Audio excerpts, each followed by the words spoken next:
They called retirement the golden years. But for my wife and me, it felt more like a fraying rope. George, 72, had worked hard all his life.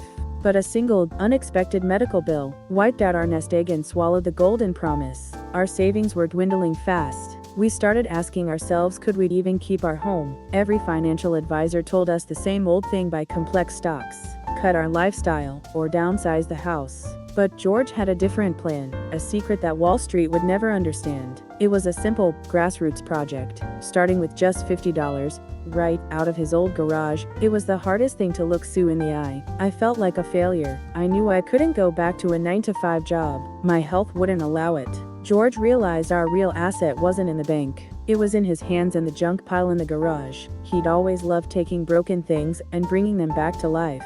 Now, that passion had to become a business plan for survival. He took exactly $50, the last bit of cash we could risk, and bought the most ridiculous, beat-up item he could find online. Everyone told him he was crazy. "George, what are you doing?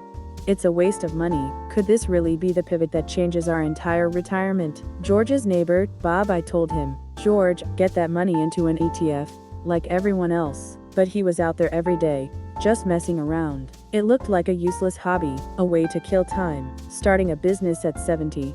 Come on, the first week was a disaster. He put in 40 hours, and the thing still wouldn't work. The $50 was gone, and the fear of failure was real. George wanted to quit. There were days I looked at it and thought, that's it, George, you lost your last $50. I felt foolish, but he didn't give up. Instead, he had a flash of inspiration. It was an idea that went beyond fixing things. It was an idea that flipped the market on its head. George's secret wasn't in simply reselling the item. It was in changing its core purpose. The market for an old, broken radio was dead, but the market for a custom-built sound system with a story, that was wide open. He didn't repair the old machine. He repurposed it into a one-of-a-kind, functional art piece. This simple shift was something no complex Wall Street algorithm could ever predict. They chased the future. But George looked for forgotten value. The reaction from his first customer was immediate and overwhelming. "Client, I had been searching for something like this forever. Something new, but with the integrity and soul of the past. Wall Street sells futures, but George sells legacy."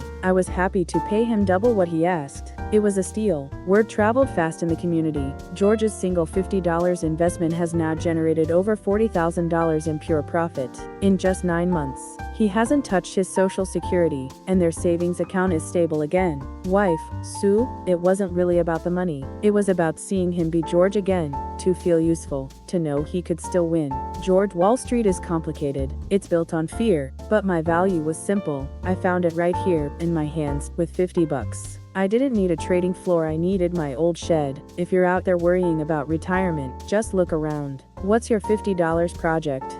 What can you do that no one else is doing? What's your secret project? Let us know in the comments.